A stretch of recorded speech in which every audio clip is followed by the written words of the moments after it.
வணக்கம் நேர்களே, உங்கள் நலனில் என்றும் நான்.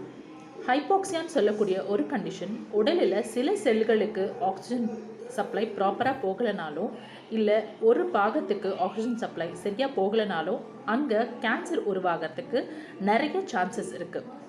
ஹைபாக்சியான்ற கண்டிஷனை நம்ம எப்படி தவிர்க்கலான்னு பார்த்தீங்கன்னா, ப்ராப்பர் பிராணாயாமா எக்ஸசைஸ். இப்போ இருக்கிற லைஃப் ஸ்டைலில் நம்மளுக்கு யோகா பண்ணுறதுக்கு டைம் இல்லை. At least 10 to 15 minutes proper pranayama பண்ணோம்னா நம்ம உடல்நிலை சீராக இருக்கும். ரொம்பவே கொஞ்சம் யோகா சென்டர்ஸ் தான் கரெக்டான எக்ஸசைஸஸ் சொல்லித்தராங்க. ஆக்சிஜனை இன்ஹேல் பண்ணுறது லாங் இன்ஹேலேஷனாக, இல்லை கார்பன் டை ஆக்சைடை விடுறது லாங் எக்ஸலேஷனாக இப்போ இருக்கிற யோகா சென்டர்ஸ் சொல்லித்தராங்க. ஆனால் அது அப்படி இருக்கக்கூடாது.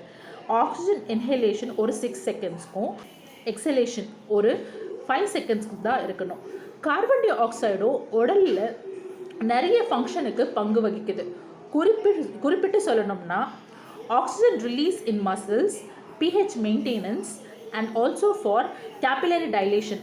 ரத்த நாளங்கள் விரிவடைஞ்சு ப்ராப்பர் பிளட் சர்க்குலேஷனுக்கு கார்பன் டை ஆக்சைடு முக்கிய பங்கு வகிக்குது. இதனால் நீங்கள் கார்பன் டை ஆக்சைடை அதிகப்படியாக நீங்கள் வெளியேற்றும் பொழுது உங்கள் உடலில் கார்பன் டை ஆக்சைடு குறைபாடும் ஏற்படுது. கார்பன் டை ஆக்சைடு குறைபாடு ஏற்பட்டுச்சுன்னா blood circulation, oxygen release to muscles and also pH maintenance எல்லாமே பாதிக்கப்படும். So proper exercise, proper pranayama பண்ணுறது ரொம்பவே அவசியம். உங்கள் உடலை பார்த்துக்கோங்க. நன்றி, வணக்கம்.